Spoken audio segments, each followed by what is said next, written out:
Bonjour à toutes et à tous, ma team Kiefer, j'espère que vous allez bien. Aujourd'hui pour cette nouvelle vidéo, on se retrouve pour un bilan classement Ligue 1, Ligue 2 et National pour ce premier mois de janvier 2023, ce premier mois de 2023. Donc c'est parti. On a toujours le PSG, le Paris Saint-Germain en tête de la Ligue 1 largement avec 6 points d'avance sur les Dauphins qui sont Lens, 47 points du côté du Paris Saint-Germain, 15 matchs gagnés, 2 nuls et 1 perdu. C'est vrai que le Paris Saint-Germain en début 2023 s'était incliné face à Lens, c'était même le 1er janvier, et Lens à domicile qui a continué sa belle série, qui ne s'est toujours pas incliné et je crois qu'il n'a toujours pas fait de match nul, donc ils ont toujours gagné leur match à domicile les Lensois et ils sont sur une très très bonne saison. Hier, résultat plus contrasté, ils ont buté de partout face à Strasbourg qui est pourtant avant-dernier de Ligue 1, 19e, donc un peu plus surprenant. Le Paris Saint-Germain, lui, s'est imposé 2-0 face à Angers, une équipe de bas de classement Angers qui est même en dernière position de cette Ligue 1. Marseille, toujours 3ème, c'est plutôt pas mal, à seulement 2 points de Lens, un peu plus loin de Paris, et ils sont en train de creuser l'écart avec Rennes qui a buté également hier en s'inclinant justement face à l'équipe de Clermont qui était à domicile. Les Rennais ont fini à 9 contre 11, ils ont pris 2 cartons rouges, ils n'ont pas été aidés par l'arbitrage, et en tout cas Rennes malheureusement perd beaucoup de champs sur Marseille et sur tous les 3 premiers. En tout cas, là on voit bien Marseille, Lens et Paris Saint-Germain qui sont en train de se détacher, les 3 premiers, les meilleurs de cette Ligue 1. Après, rien n'est fait, on n'est pas encore à la moitié de la Ligue 1. En tout, on a 38 matchs. Donc oui, on va bientôt être à la moitié. Encore un match et tous les matchs auront été joués. Donc à 19 matchs, on aura déjà fait tous les matchs, on va dire, aller entre guillemets, quoi. Ensuite, donc on a Rennes à 34 points, on a Monaco avec 34 points également. Monaco, ils ont fait un match nul face à Lorient, donc ils sont pas réussi à s'imposer malheureusement, donc ça les empêche de doubler Rennes au classement. Lorient reste toujours accroché avec le 4 et 5e avec 32 points, Lille 7e à 31 points, et ensuite là on voit bien qu'à partir de la 8e place, Lyon fait pas une très bonne saison, ils ont 25 points, ils ont 6 points de retard sur les 7e, donc là l'écart commence à se creuser, hein. On a bien cette idée de les 3 premiers, ensuite on a on va dire 4 équipes qui suivent, et ensuite on a les équipes autour de la 10e place, Lyon, Clermont, Nice, Reims qui se tiennent en moins de 1 point. Ensuite on a Toulouse qui a fait un très bon résultat hier en allant s'imposer largement 5-0 face à Auxerre, une équipe également de bas de classement. 18 points, ils ont perdu face à Marseille, ils ont quand même un nouvel entraîneur, mais pour l'instant la dynamique positive s'est un peu inversée là pour ce match là. Nantes en difficulté cette saison, tout comme Montpellier, Ajaccio, et les équipes dans la zone rouge, Brest, Auxerre, Strasbourg, Angers. Je vous rappelle que l'année prochaine on aura une Ligue 1 seulement à 18 équipes, donc déjà on aura 2 équipes en moins, plus les 2 équipes habituellement reléguées, ça fait 4 équipes en moins. Donc pour l'instant dans la zone rouge on a Brest, Auxerre, Strasbourg, Angers. Brest c'est plutôt une équipe de Ligue 2, donc pas très surprenant. Auxerre non plus. Angers c'est plus surprenant, une équipe qui avait l'habitude de la Ligue 1, tout comme Strasbourg qui était bien la saison dernière et qui cette année, malgré avoir de bons joueurs comme Kevin Gamero et plein d'autres bons joueurs, ils n'arrivent pas à s'imposer. Ils ont fait énormément de matchs nuls et seulement un match gagné, c'est le pire résultat, le pire ratio de cette Ligue 1 2022-2023.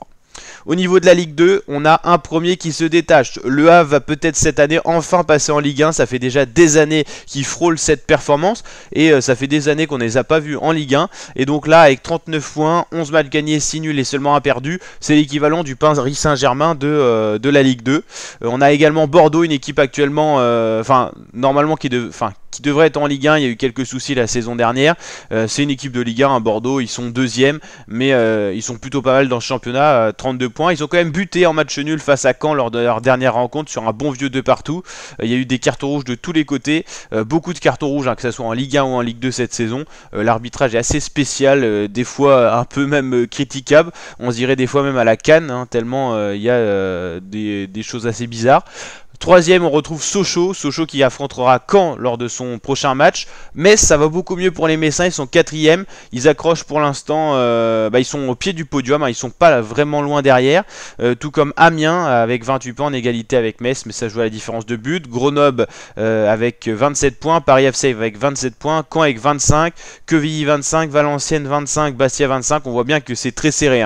Là, entre la 3ème et la 12ème place, même la 12e place. C'est très très serré, ça joue à 5 points près. Ça montre que c'est très ouvert et que ça va basculer à un moment ou à un autre. En tout cas, l'écart va possiblement se creuser. Donc pour les équipes comme Caen, Quevilly, Valenciennes, Bastia, Guingamp, faut surtout pas perdre et aller chercher des points pour rester accroché. Au pire, le match nul. C'est ce qu'on a eu hein, pour la dernière journée, la 18e journée. On a eu beaucoup de matchs nuls à l'image par exemple de Caen face à Bordeaux, et la victoire les aurait bien aidés, les Canets hein. Mais on a eu match nul, pas pour Paris FC qui s'est quand même imposé face à Dijon, ça les a un peu ressaisis, mais on a eu beaucoup de matchs nuls, par exemple Quevilly, Bastia, c'est un exemple de ces matchs nuls de la 18e journée. On a Pau ensuite, Annecy, Laval, Rodez, et dans la zone critique on a Dijon, Niort, Nîmes et Saint-Etienne. Saint-Etienne en très grande difficulté cette saison, une équipe normalement de Ligue 1, mais là cette saison ça va être compliqué et ça sent là le retour en national. Ça fait déjà longtemps qu'on n'a pas vu les Verts en national, ça serait quand même assez historique. Nîmes c'est une équipe qu'on avait l'habitude de voir en Ligue 1, là c'est beaucoup plus compliqué, et Niort, voilà. Dijon pareil, une équipe qu'on avait vue en Ligue 1, mais là c'est très compliqué, c'est la zone rouge hein, des équipes en difficulté. Et puis il y a des équipes de milieu de classement comme Caen, Quevilly, Valenciennes, Bastia, on sait pas trop ce que ça va donner, soit ça va basculer dans le top 10, soit ça va régresser, et ça peut être une chute assez violente. Supporter du Stade Malherbe de Caen, c'est assez compliqué en ce moment hein, personnellement. On avait fait un bon début de saison, on était dans le top 5, et là on reste sur les 5 derniers matchs. Aucune victoire, 4 nuls, ça nous sauve un petit peu, 4 matchs nuls et une défaite seulement, mais les points sont pas pris, et on voit bien qu'au niveau compteur de victoire c'est ce qui pêche hein, du côté de Caen. Il faut aller réussir à s'imposer, et même face à des équipes comme Saint-Etienne et tout ça, on n'arrive pas forcément à s'imposer. Et donc là en plus on va affronter Sochaux, ça sera pas du tout facile, une équipe de très haut de classement, et ensuite ça sera un peu plus facile les matchs normalement, mais avec Caen on est sûr de rien en ce moment. Il y aura Laval et Rodez à affronter, mais Sochaux c'est quand même les 3e. Une victoire ça relancerait vraiment Caen, parce que ça les mettrait à 26, 27, 28, à seulement 2 points de Sochaux qui resterait là, donc en cas de victoire de Caen, et en cas de résultat favorable de l'autre côté on pourrait rebasculer dans le haut de classement. Bon, bien sûr on va pas faire de plan sur la comète, mais ça c'est le petit point pour le SM Caen. Pour le national, c'est Concarneau qui est en tête, mais c'est très serré avec le FC Versailles et le FC Martigues, on le voit bien, les Red Stars, c'est serré. Ensuite, ça se décroche un peu avec l'USL Dunkerque. Le Mans qui est vraiment pas à sa place, hein. Moi je les vois plus en Ligue 2 au moins. Sedan 7ème, Cholet, Bourg-Péronas, Avranches en difficulté cette saison, éliminé de la Coupe de France hein. Avranches, on avait l'habitude de les voir dans les hauts de classement national. Finalement, depuis déjà quelques saisons, on les retrouve surtout au milieu de classement. C'est décevant parce que c'est une équipe qui a un très bon centre de formation, qui est capable de faire de très bons résultats en début de saison, un peu à l'image de Caen, et puis qui régresse toujours pendant la saison. Là ils se sont ressaisis sur leurs 2 dernières rencontres, mais ils restaient sur 3 défaites d'affilée. Ensuite on retrouve Orléans, Nancy, FCBV, Châteauroux, Gobelin, le Puy Foot 43, Stade Briochin et Bastia Borgo en difficulté. Donc voilà pour ces classements. Là on est pas encore à la moitié de saison non plus. La 17e rencontre achèvera un peu ce milieu de saison, ce début de saison. Donc voilà, ça reste très ouvert hein, pour tous les classements. On a du spectacle, et c'est surtout en Ligue 2 où c'est très serré et ça va basculer d'un moment ou un autre. Dans les 2-3 prochaines rencontres, le classement va vraiment chavirer. La team, n'hésitez pas à liker la vidéo si ce point vous a plu, vous abonner, activer la cloche, et je vous dis à très bientôt pour de nouvelles vidéos la team. Ciao ciao.